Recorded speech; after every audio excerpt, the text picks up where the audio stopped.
Hello दोस्तों, कैसे हैं आप सब। आई होप आप सब बहुत अच्छे होंगे। मेरी तरफ से सबको गोवर्धन पूजा की बहुत बहुत शुभकामनाएं। ये देखें हमारी गौ माता। ये देखें मैंने हरे घास का चारा लगाया है। ये देखें ये हमारी गौ माता, इनके बच्चे।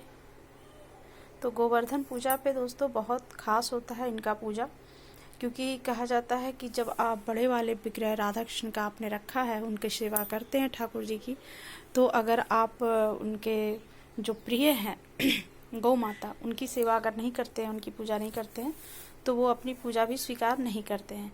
क्योंकि वो पूरा दिन अपने गौ माता को चराते थे और उसके बाद ही वो जाके शाम के समय, संध्या के समय दूध मक्खन दही वो खाते थे, क्योंकि सबसे प्रिय उनका भोग वही है। तो इसलिए हमें गोवर्धन पूजा के दिन गोवर्धन पूजा करना, गाय के गोबर का पूजा करना, जो उपले जिससे बनते हैं उनका पूजा करना, और ये गौ माता की पूजा करना विशेष तरह से बहुत ज़रूरी होता है। ये देखें, तो आप जब ठाकुर जी आपने रखा है या बाल गोपाल को रखा है, लाला को रखा है, तो उनकी गौ माता की सेवा करना भी आपको बहुत ज़रूरी होता है।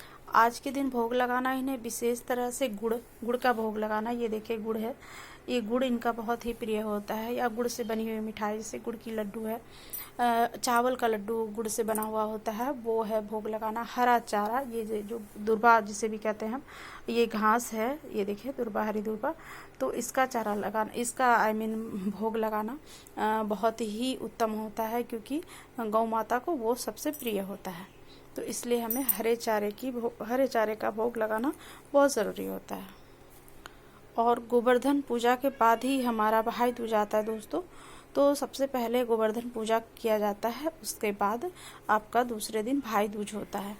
तो अच्छे से जब जो हमारी गौ माता होती हैं, जो जिन्होंने पाल रखा है, तो वो उनका ये गोल गोल ऐसे करके क्या आता है, कलर जो होता है ना, रंगीन कलर, जो आलता कलर होता है, तो उससे गोल गोल ऐसे उनके शरीर पे निशान बनाते हैं, उन्हें सजाते हैं। तो ये देखिए ये गौ माता हमारी सजी हुई हैं। ये देखिए बहुत प्यारी सी हैं, बहुत खूबसूरत इनका बछड़ा। ये देखिए, तो आप गौ माता के साथ बछड़े वाला गौ माता रखना बहुत ही शुभ होता है, बहुत ही उत्तम होता है। और जिनके घर में ठाकुर जी हैं उन्हें तो रखना ही रखना होता है, क्योंकि ठाकुर जी विशेष प्रकार से उनकी पूजा जब आप करते हैं, गौ माता की पूजा करते हैं, तो ठाकुर जी बहुत ही प्रसन्न होते हैं। ऐसा होता है कि कभी कभी गौ माता का पूजा कर देने से ही ठाकुर जी प्रसन्न हो जाते हैं। अगर किसी कारणवश आपने ठाकुर जी को भोग नहीं लगाया है या नहीं लगा पा रहे हैं, कहीं पे जो गौ माता रोड पे जाते रहते हैं, चलते रहते हैं, आप उन्हें कुछ खरीद के खिलाते हैं या चारा खिलाते हैं, तो ठाकुर जी बहुत ही प्रसन्न होते हैं।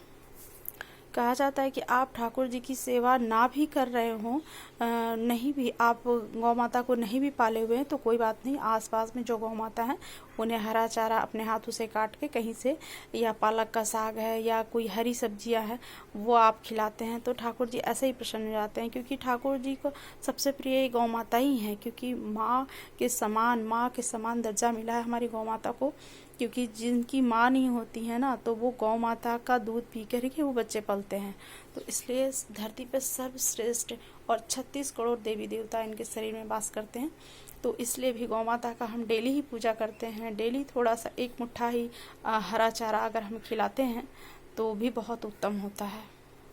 अगर आपने ठाकुर जी की सेवा नहीं ले रखी है, बड़े वाले विग्रह राधा कृष्ण नहीं है, कोई भी नहीं है, तो आप रोज एक नियम बना लें कि हम गौ माता को एक मुट्ठी चारा रोज ही खिलाएंगे, एक रोटी और गुड़ बहुत खिलाएंगे उन्हें, क्योंकि गुड़ उनका ना बड़ा ही प्रिय भोग होता है। गुड़ है, ये देखिए चावल, मैंने चावल भी रखा है भोग लगा के, यहाँ पे जगह नहीं है। ये देखिए इस प्रकार से आप चावल भी पका के, या कच्चा चावल भी थोड़ा सा गुड़ में सान करके आप भोग लगा सकते हैं। तो गौ माता को बहुत ही प्रिय है, बहुत ही पसंद है उन्हें।